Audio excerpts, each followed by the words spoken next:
El Evangelio del Buen Pastor que la Iglesia nos ofrece cada año, el cuarto domingo de Pascua, constituye una única enseñanza con la parábola de la oveja perdida. Enseñanza verbal de Cristo que quedará refrendada con el ejemplo de su vida y sobre todo con el de su muerte. Buen Pastor es el principal de los nombres que en el Antiguo Testamento los profetas dieron al Mesías que Dios prometió para apacentar a su pueblo, a su rebaño. Por ejemplo, leemos en el profeta Ezequiel: suscitaré un pastor que las apaciente. Pero no solo eso, sino que ese futuro pastor anunciado sería el mismo Dios en persona. Continúa el profeta Ezequiel: el Señor las apacentará, Él será su pastor. Jesucristo, Dios hecho hombre, es ese buen pastor prometido y anunciado por Dios.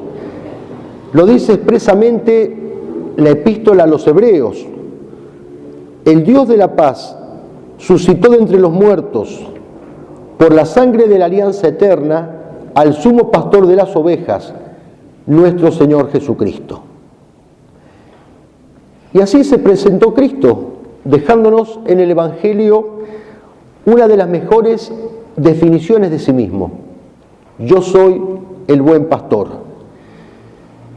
Y al mismo tiempo que se presenta como el buen pastor, denuncia a los malos pastores, pastores falsos, y nos previene para que no los sigamos.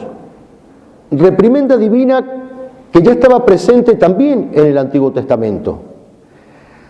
El mismo Cristo se encargó de señalar cuáles son las notas del mal pastor. El mal pastor es un asalariado, un mercenario, las ovejas no son suyas, por lo tanto no le importan las ovejas no lo siguen y se apartan de él. El mal pastor no las conoce una por una ni las llama por su nombre. Lo que le importa al mal pastor es lucrar con las ovejas y a costa de ellas. El mal pastor es ladrón y como lobo con piel de oveja. El mal pastor huye cuando ve venir al lobo. Por el contrario, características del buen pastor son reunir a sus ovejas, es decir, unir de nuevo a las ovejas que el lobo, en connivencia con el mal pastor, ha dispersado. Asimismo, el buen pastor las cuenta, las conoce y las llama por su nombre, lleva a las ovejas a los pastizales verdes, a las aguas limpias, busca a las ovejas perdidas y cuando las encuentra las carga sobre sus hombros. Y si alguna está lastimada, la cura, la venda, la cuida.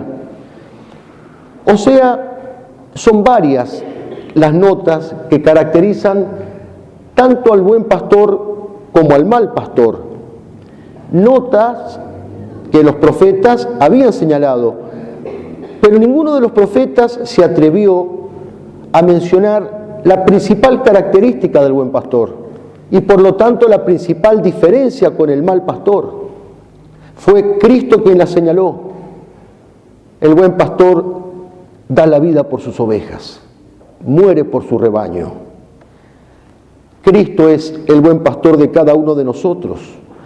Por eso, cuando fundó su iglesia, la constituyó en forma de rebaño y le encargó a Pedro: apacienta mis ovejas, apacienta mis corderos. En el Evangelio, refiriéndose a los suyos, dice Jesús: conozco a mis ovejas y mis ovejas me conocen a mí. Y utiliza un verbo que en la Sagrada Escritura tiene un sentido mucho más profundo que la mera aprehensión intelectual. Es un conocimiento transido de amor, y es un amor de dilección, un amor de preferencia. Así nos conoce este buen pastor, nos conoce y nos ama a cada uno de nosotros en particular, con nombre y apellido, y nos incorporó a su rebaño en el momento de nuestro bautismo. Sin embargo, aún después de haber entrado en el rebaño, la oveja puede extraviarse nuevamente por el pecado, puede dejarse seducir por la tentación, por el lobo, por los falsos pastores, por el mercenario, y ya no reconocer más a su pastor, ya no desear más estar bajo su cayado, se le hace insoportable su voz, se le hacen pesados sus mandamientos, teme los senderos escabrosos de la cruz, siente hastío de los manantiales de la doctrina, porque la doctrina de Cristo exige un compromiso de vida, y entonces prefiere las aguas pútridas de este mundo, los charcos cenagosos del pecado. Dios se queja por boca del profeta Isaías: me han abandonado a mí, que soy fuente de agua viva, y han ido a fabricarse estanques o aljibes agrietados que no pueden retener las aguas. Y ante esto, el buen pastor no se queda indiferente. El Señor tiene por nombre el celoso, como lo llama la Escritura, porque ama a sus ovejas hasta la locura, porque las ama hasta el delirio, hasta la muerte. Y es ese celo, ese exceso de amor, el que lo lleva a Cristo a enfrentarse con el lobo que intenta arrebatarle sus ovejas. Ese lobo es el demonio y su principal aliado es el mundo, el mal pastor por antonomasia. Y cuando el espíritu del mundo se infiltra en la iglesia, es precisamente cuando el lobo se reviste con piel de oveja. Y este es el máximo peligro para el rebaño, peligro propio de nuestra época, porque siempre existieron buenos pastores y malos pastores, y siempre existieron lobos ávidos de devorar el rebaño de Cristo. Pero en nuestros días, desgraciadamente, esos lobos están camuflados, están disfrazados de oveja, huelen a oveja, en lugar de tener la fragancia, el aroma del pastor. Son aquellos pastores que parecen pertenecer al rebaño de Cristo, parecen estar dentro de la iglesia, pero en realidad están fuera de ella. Pertenecen al cuerpo de la iglesia, pero no pertenecen al alma de la iglesia. Pertenecen a su estructura visible, a su jerarquía, pero esparcen sus errores por doquier. Osan cambiar la doctrina de Cristo, la moral, el evangelio, la mismísima ley de Dios. Y así como la principal característica del buen pastor es enfrentar al lobo, la principal característica del mal pastor es huir ante la presencia del lobo. ¿Qué significa huir? No es simplemente trasladarse, desplazarse corporalmente de un lugar a otro. Dice San Agustín, la huida del mercenario es su silencio, es decir, callar la verdad por miedo, callar la verdad por temor a una reprimenda, por temor a un castigo, por el temor de perder el puesto, de perder contactos, amistades, prestigios, por temor de perder las alabanzas, los aplausos mundanos, por temor de perder la vida. Por eso el mercenario no denuncia el mal. El mal pastor no combate el mal, se acomoda, entra en componenda, entra en diálogo con el mundo. Pues bien, cuando alguna oveja se somete a uno de estos lobos y de estos falsos pastores, el Señor se siente traicionado. Pero a mayor miseria nuestra, mayor misericordia suya. Precisamente la palabra misericordia significa cor miserum, o sea, es el corazón compasivo, el corazón que se compadece ante la miseria del prójimo.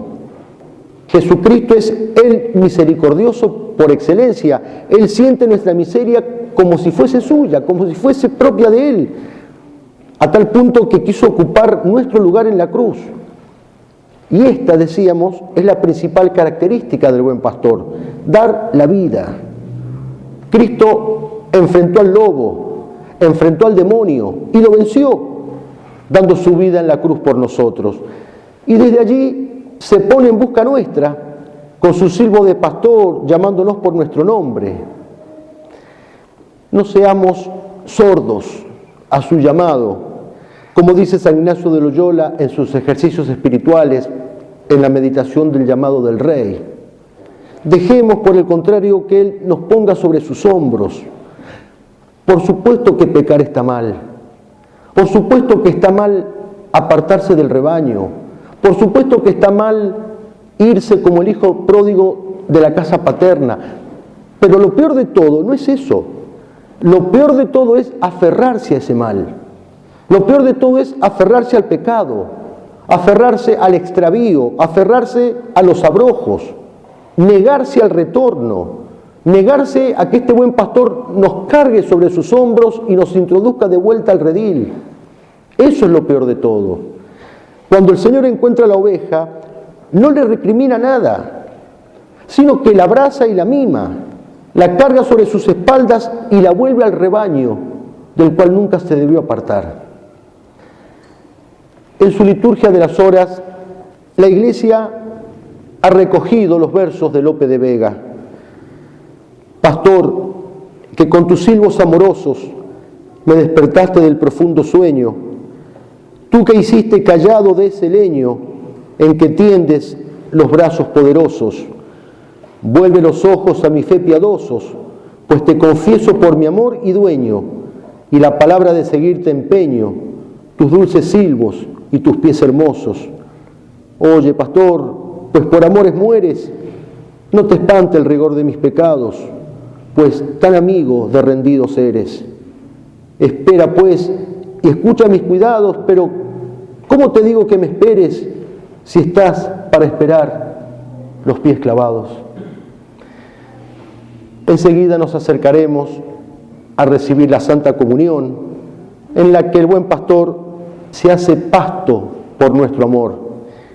Nunca como aquí, Él nos conoce también por nuestro nombre.